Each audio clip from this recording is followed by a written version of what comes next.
Good morning सगळ्यांना. कसे आहात तुम्ही सगळे? आय होप तुम्ही सगळे मस्त आणि मजेत असाल. आणि हो, ही बाल्कनी क्लीन केल्यापासून ना माझं दिवसातून 3-4 वेळा तरी या बाल्कनीत येणं होतं आणि सकाळी सकाळी तर खूप भारी वाटतं. त्यामुळे मस्त थोडा वेळ बाल्कनीत घालवला, त्यानंतर किचनमध्ये गेले. आणि आज मी तुमच्यासोबत ही रेसिपी शेअर करणार आहे. ती म्हणजे ही चुक्याची भाजी. पण आमच्याकडं ही भाजी मिरच्याची भाजी म्हणून खूप प्रसिद्ध आहे. त्यासाठी मस्त कुकरमध्ये 1 वाटी डाळ घ्यायची आणि थोडासा आंबट चुका चिरलेला, एक आणि 4-5 मिरच्या आणि 1 टमाटर, 1 वांग आणि थोडीशी हळद टाकून मस्त पाणी टाकून 4 शिट्ट्या घेऊन घ्यायच्या. त्यानंतर ती मस्त डाळ शिजून जाते, त्याला मस्त घोटून घ्यायचं.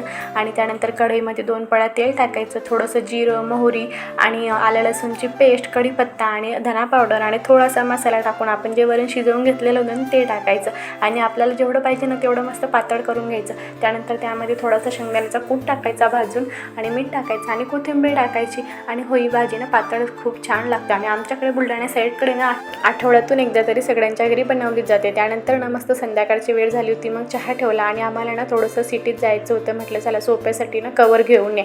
त्यानंतर मग चहा घेतला आणि सिटीत आलो. आणि ना उन्हामुळे थोडंसं लेटेस्ट निघालो होतो, त्यामुळे लगेच संध्याकाळ झाली. आणि मग सोप्यासाठी थोडंसं कवर वगैरे बघितले. आणि मी कवर कोणती घेतली हे मी तुम्हाला उद्याच्या व्हिडिओमध्ये सांगते. तोपर्यंत तुम्ही फॉलो करून घ्या. चला भेटूया नेक्स्ट ब्लॉगमध्ये. बाय.